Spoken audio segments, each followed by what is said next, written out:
Hello everyone, welcome back to the channel guys. आप सभी का स्वागत है कुमार स्पॉटलाइट में। तो गाइस, आज आपके साथ मैं कुछ बातें हैं जो क्लियर करना चाह रही हूँ। जो भी एप्लीकेशन फॉर्म को फिल करते हुए कुछ भी प्रॉब्लम्स आपको आ रही हैं, तो वो सारी चीजों को डिस्कस करते हुए चलेंगे। और कुछ चीजें जो आपको याद से ध्यान से फिल करनी है, क्योंकि बाद में फिर प्रॉब्लम ना हो। जब आपका जो नेट सर्टिफिकेट है वो आपको मिल जाएगा, उसके बाद जब आप यूनिवर्सिटीज में एडमिशन लेने जाओगे तो फिर वहां पे कुछ प्रॉब्लम क्रिएट ना हो। तो वो सारी चीजें इस बार आपको ध्यान में रखनी है अपना एप्लीकेशन फॉर्म फिल करते हुए। तो वो सारी चीजें मैं आपके साथ डिस्कस करने वाली हूँ। जैसा कि आप देख पा रहे हैं स्क्रीन पे कि कास्ट सर्टिफिकेट को लेके बहुत सारी कंफ्यूजन हो रही है। रिलेटेड सब्जेक्ट से फॉर्म नहीं फिल कर पा रहे हैं स्टूडेंट्स, और जो पेमेंट स्टेटस है वो पेंडिंग दिखाई दे रहा है। तो ये जो 3 इश्यूज हैं, ये बहुत ज्यादा मेजर इश्यूज हैं, क्योंकि आपका एप्लीकेशन फॉर्म फिल नहीं हो रहा है, स्टक हो जा रहा है बीच में। तो आपको क्या चीजें करनी है, क्या इनके ऑल्टरनेटिव्स हैं और कैसे आपको इनको सॉर्ट आउट करना है, वो सारी चीजें डिस्कस करते हुए चलेंगे। मेरा नाम आयुषी है, आपके लिए पेपर 1 एंड पेपर 2 कॉमर्स की क्लासेस लेती हूँ। तो आप मुझे ज्वाइन कर सकते हैं। सुबह हम 9 बजे पेपर 1 करते हैं एंड शाम को 5 बजे हमारी जो क्लास रहती है वो पेपर 2 के लिए रहती है। एंड वीकेंड्स पे आपके लिए मैराथन सेशन प्लान किए जाते हैं, और मैराथन सेशंस में लेती हूँ जिसमें आप पूरा का पूरा एक यूनिट को कंप्लीट है जो कर सकते हैं, रिवाइज उसको थोरली कर सकते हैं। तो चलिए बात कर लेते हैं आज की क्या क्या हमें प्रॉब्लम्स आ रही हैं और उनको कैसे हम सॉर्ट आउट करेंगे। तो कास्ट सर्टिफिकेट को लेके जो बहुत ज्यादा इंपॉर्टेंट एक इशू आ रहा है कि कौन सा कास्ट सर्टिफिकेट लगाएं, सेंट्रल लेवल का लगाना है या स्टेट लेवल का लगाना है। तो इसके लिए ना मैं आपको बता देती हूँ, अगर आपके पास सेंट्रल लेवल कास्ट सर्टिफिकेट नहीं है, जैसे कि आप जनरल ईडब्ल्यूएस से बिलोंग करते हैं, एससी से हैं, एसटी से हैं, ओबीसी एनसीएल से हैं, तो अगर आपके पास अपना कास्ट सर्टिफिकेट नहीं है सेंट्रल लेवल का, तो आप अभी क्या करिए, आप अपना स्टेट लेवल का सर्टिफिकेट लगा सकते हैं, उसमें कोई प्रॉब्लम नहीं है। बट यहाँ पे जो चीजें है ना, वो कब आपको प्रॉब्लम क्रिएट कर सकती है, जब आप यूनिवर्सिटीज में एडमिशन लेने जाओगे, असिस्टेंट प्रोफेसर के लिए अप्लाई करोगे। तो यहाँ पे अगर आप सर्टिफिकेट नहीं भी लगाते हो तो भी इशू नहीं है। जब आप एडमिशन लेने जाएंगे तो आप वो सर्टिफिकेट को दिखा सकते हैं, एंड जो आपको बेनिफिट मिला है, रिजर्वेशन बेनिफिट, वो चीज के लिए आपको वहां पे एप्लीकेबल वो चीज हो जाएगी, और आपको वहां पे मान लिया जाएगा कि आप इस पर्टिकुलर कैटेगरी से बिलोंग कर रहे हैं। और उसके साथ साथ अगर आप अभी स्टेट सर्टिफिकेट लगा देते हो तो भी कोई इशू नहीं है। ऐसा नहीं है कि सेंट्रल ही लगाना है। अगर आप बनवा सकते हो, अभी आपके पास समय है तो बनवा लो, अदरवाइज स्टेट वाला लगा दो, या नहीं लगा पा रहे हो तो उसको ब्लैंक भी आप छोड़ सकते हो। कोई ज्यादा बड़ा यहाँ पे मुद्दा नहीं बनेगा इस चीज का। बट अगर आपके पास स्टेट वाला है तो मैं यही बोलूंगी, ऑन अ सेफर साइड आप इस सर्टिफिकेट को लगा सकते हैं, इसमें कोई भी इशू नहीं है। फर्स्ट डाउट यहाँ पे क्लियर। बहुत सारे बच्चों को यहाँ पे प्रॉब्लम आ रही थी। अब सेकंड जो डाउट आ रहा है कि रिलेटेड सब्जेक्ट से कैसे यहाँ पे फिल करें।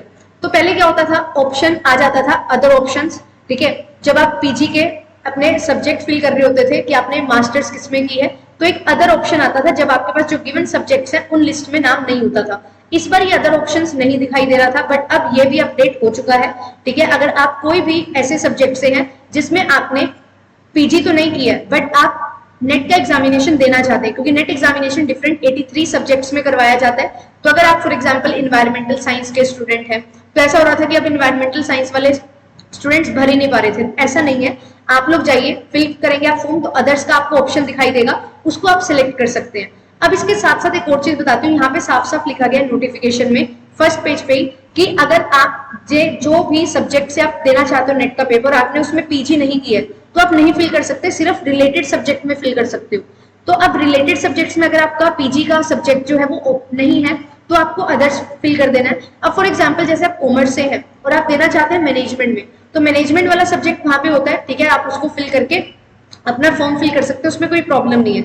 यहाँ पे एक चीज आ रही है कि क्या हम एक टाइम पे 2 सब्जेक्ट्स के लिए फॉर्म फिल कर सकते हैं, तो ऐसा बिल्कुल भी नहीं कर सकते। 2 सब्जेक्ट्स के लिए आप एक टाइम पे फॉर्म फिल करेंगे तो दोनों के दोनों फॉर्म आपके रिजेक्ट हो जाएंगे। तो इट इज बेटर एक टाइम पे एक सब्जेक्ट से फिल करिए। अगर आपको कॉमर्स से करना है कॉमर्स से करो, मैनेजमेंट से करना है मैनेजमेंट से करो, इकोनॉमिक्स से करना है तो इकोनॉमिक्स से करिए। बट एक टाइम पे 2 या 3 सब्जेक्ट्स के लिए आप अप्लाई नहीं कर सकते हो, सारे के सारे एप्लीकेशन फॉर्म्स आपके रिजेक्ट हो जाएंगे और उसका कोई फायदा आपको नहीं मिलने वाला है। ठीक है, अब तीसरी बात है यहाँ पे जो बहुत इंपॉर्टेंट है, वो ये है कि पेमेंट का क्या करें। अब पेमेंट जो है वो हमारी सक्सेसफुल नहीं हो रही है, तो पेमेंट के लिए ना बहुत सारे ऑप्शंस दिए जाते हैं। ठीक है, कभी कभी ट्रैफिक ज्यादा हो जाता है जिस वजह से पेमेंट अच्छे से नहीं हो पाती है, या फिर आप जिस तरीके से जिस वे से पेमेंट कर रहे हो वो थोड़ा सही नहीं होता, जो एनटीए का है वो लिंक नहीं हो पाता है। तो आपको क्या करना है, कोशिश करिए डेबिट कार्ड से, ठीक है, पेमेंट कर दो। डेबिट कार्ड यूज करो, क्रेडिट कार्ड यूज मत करो, ठीक है। और अगर आपने कोई भी मोड को यूज किया है तो उस मोड को यूज करने के 48 आवर्स तक आप वेट कर सकते हो, ठीक है। अपने फॉर्म को फिल मत करो, कुछ बैकआउट मत करो, जैसा वो है उसको एज इट इज वहीं पे रहने दो। 1 से 2 दिन के अंदर अंदर वो पेमेंट जो है वो क्लियर हो जाती है। तो ये थोड़ा सा बग आ रहा था, अब ये सारी चीजें सॉर्ट आउट हो चुकी हैं, ठीक है। कोशिश करो डेबिट कार्ड से कर दो, कोई प्रॉब्लम ही ना आए। स्टिल अगर आपको प्रॉब्लम आ रही थी तो अब वो सॉर्ट आउट हो गई है, तो आपको अच्छे तरीके से पेमेंट वगैरह कर देनी है। और जो डॉक्यूमेंट्स हैं, ठीक है, आपको जो वेरिफिकेशन आईडी देनी है वो आधार कार्ड आप दे सकते हो।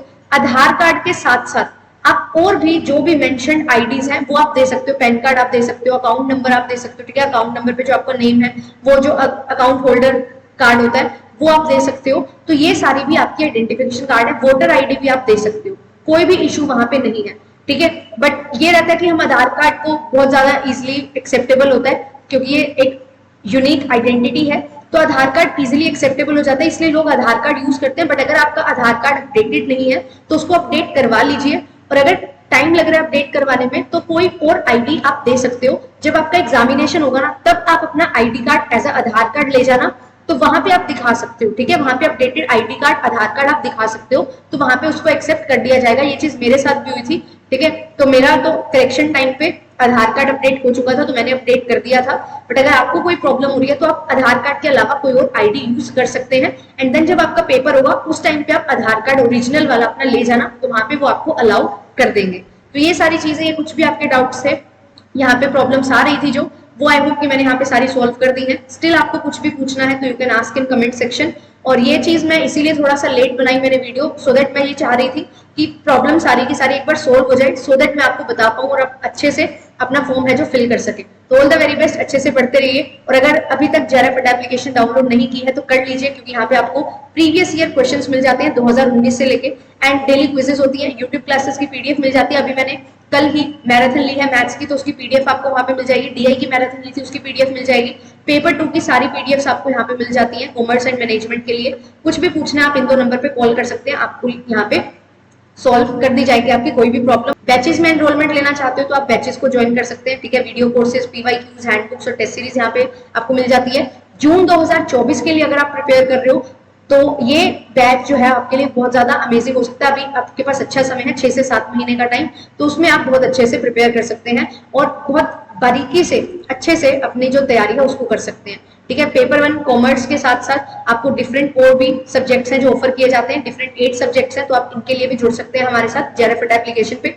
केवल पेपर 2 लेना है या केवल पेपर 1 लेना है, वीडियो कोर्सेज लेने हैं तो भी आप ले सकते हो। अगर केवल टेस्ट सीरीज लेना चाहते हो तो भी आप ले सकते हैं, ठीक है। और आपके लिए बहुत अमेजिंग सरप्राइज आने वाला है अपकमिंग संडे को, तो आप जुड़िएगा हमारे साथ संडे को ऑन JRF अड्डा चैनल, जहाँ पे आपके लिए हम बहुत सारी चीजें जो रिवील करने वाले हैं, ठीक है। और डेली मेरी क्लास यहाँ पे 5 PM होती है यूट्यूब पे, तो आप मुझे ज्वाइन कर सकते हैं। और पेपर 1 के लिए हम 9 AM क्लास लेते हैं, तो आप मुझे सुबह 9 बजे ज्वाइन कर सकते हैं यूट्यूब पे पेपर 1 एंड पेपर 2 के लिए। थैंक यू सो मच, मिलेंगे आपसे नेक्स्ट सेशन में। Bye bye.